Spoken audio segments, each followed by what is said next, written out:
Hello Kathden fans! Ito na nga ha, work mode muna. Sina Mr. and Mrs. Fulkerson, mga kasambreros. Kasi ito si Alden ay nag-drop ng teaser ang GMA Network, mga kasambreros, na may bibisita no sa ASAP or ASAP All Out Sundays or AOS, mga kasambreros, sa April 27. So that's Sunday, mga kasambreros.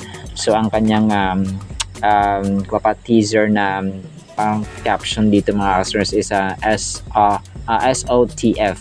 So malalaman natin yan, mga kasambreros, kasi 'di ba yung plan ni Sir Alden this year ay magiging host siya sa GMA show, mga kasambreros, na parang dance show or sayaw, mga kasambreros. So parang ano ito, hindi ko alam kung connected ito yung sa kay Ma'am Sandara Park na binisita dati ni Pops Alden, mga kasambreros, sa kanyang studio, na kung saan ay si Ma'am Sandara Park ay isa yata sa main hosts doon, mga kasambreros. So baka ito yun. So aabangan natin yan sa Sunday, mga kasambreros, dito kay Pops Alden. So nagpasample ng sayaw syempre si Pambansang Bay.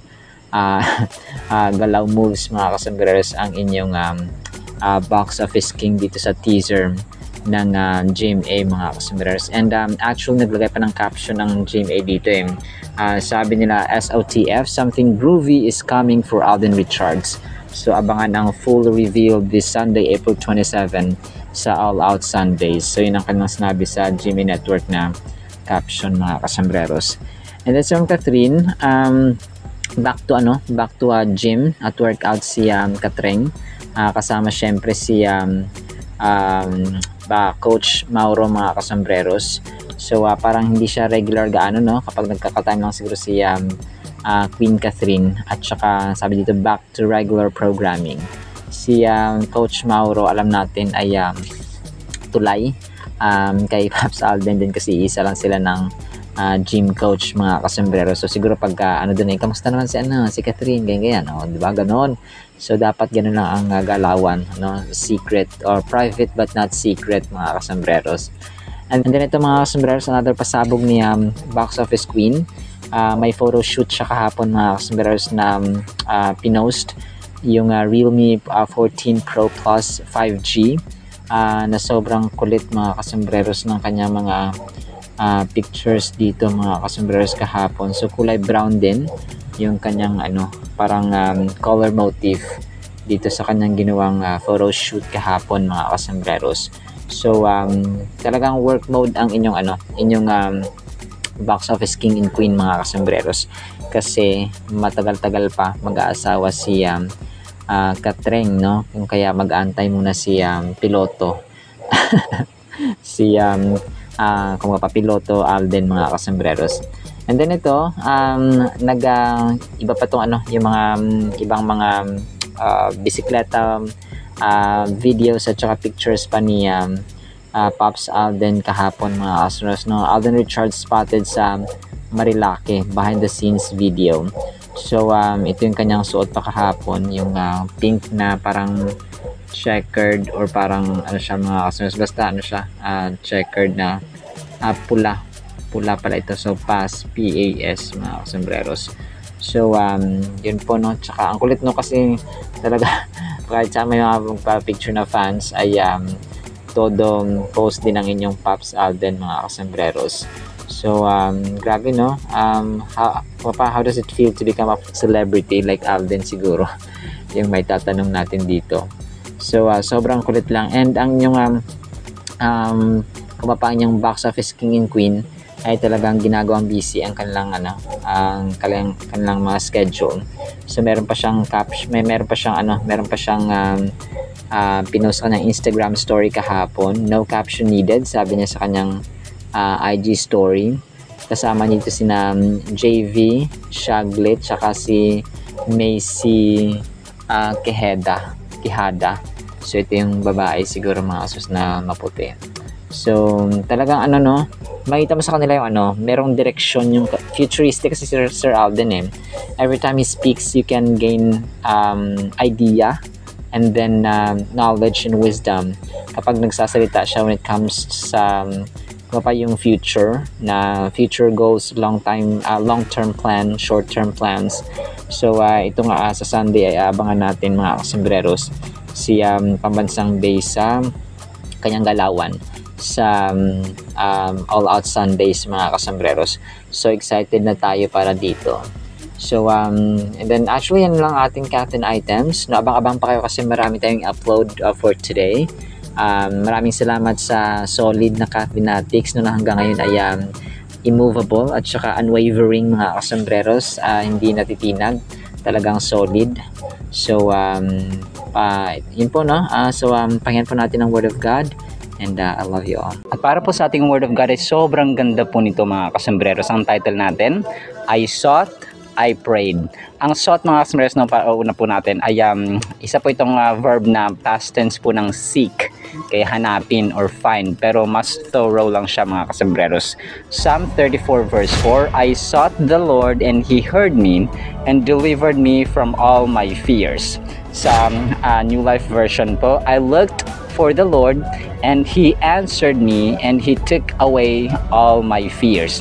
Ito mga kasembreros, sa ibang version po ay I prayed, no, or nanalangin sa Panginoon at dininig, no, sumagot ang Panginoon mga kasembreros. And ang verse po na ito ay nag-hold ng significant at saka reassurance ng para sa atin na mga karamihang mga mananampalataya mga kasembreros. And it speaks of the intimate relationship sa pagitan ng tao at saka sa Diyos, kay seeking mga kasembreros and receiving His help. So dito natin nakikita na when we seek diligently, kapag consistent, may mga times kasi na kunwari, no, may mga times sa Biblia na for example si Hannah, nanalangin siya for how many years kasi baog siya mga kasembreros, hindi siya makaanak. So nanalangin siya and it took her how many years, no, sina Abraham and Sarah, no, talagang mahabang panahon, no, taon mga kasembreros ang kanilang ginugol sa panalangin at paghahanap ng paglilingkod sa Panginoon at pananampalataya sa Panginoon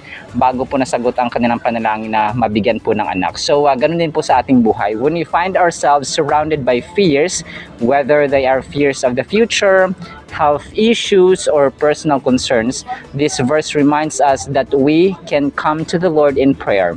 By seeking Him, no, we open a pathway to His divine response. It's almost like an invitation. When we seek the presence of God earnestly,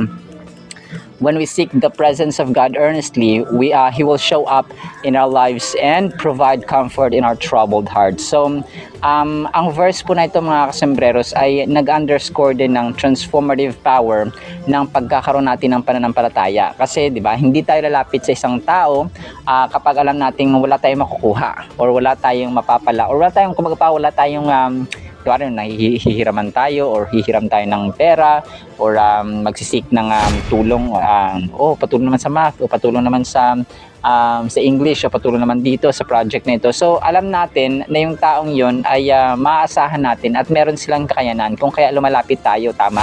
So ganoon din po sa Diyos mga kaso. So if we don't have faith, if we don't have that pananampalataya or paniniwala na alam natin na kaya niyang gawin, ay hindi tayo lalapit, tama? So, pero when we acknowledge that God in our troubles, so we are taking a first step towards healing. No, faith drives out fear, and that is illustrated beautifully in the scripture.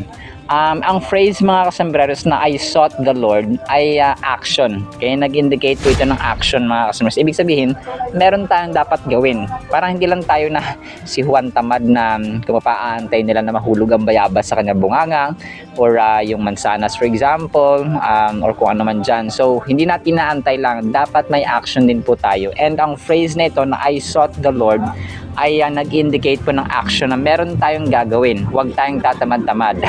It emphasizes that we have a part in this relationship. So parang sa mag-asawa, no? Hindi lang puro asawang babae parati ang gumagawa ng paraan or nagtatrabaho or gumagawa or yung lalaking asawa yung gumagawa neto, gumagawa niyan. So dapat pareho. Kung kaya siya relationship mga kasembreros, kumbaga pa two-way relationship. Hindi siya one-way relationship mga kasembreros na yung isang partido lamang or yung isang spouse lamang yung may ginagawa. So hindi po dapat ganun. Two-way, no? Hindi siya one-way relationship.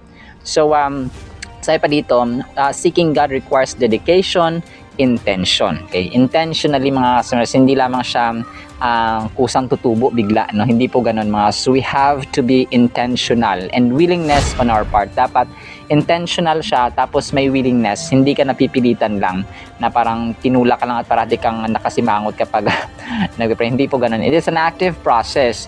We're encouraged to make prayer a priority, reach out to God in our times of need, and present our worries to Him. So ano siya dapat mga kasambreros, priority natin yung pagsisikong. Kaya nga, di ba, Matthew 6:33, seek first the kingdom of God and all His righteousness, and all these things shall be added to you. So kailangan yung pag-seek natin ay nagre-require po yan ng dedication at saka intention. And then yung following phrase ay, and He answered me. No, dininig siya ng panalangin ng Diyos mga kasambreros. So nagre-reflect ito ng reassuring promise that God responds.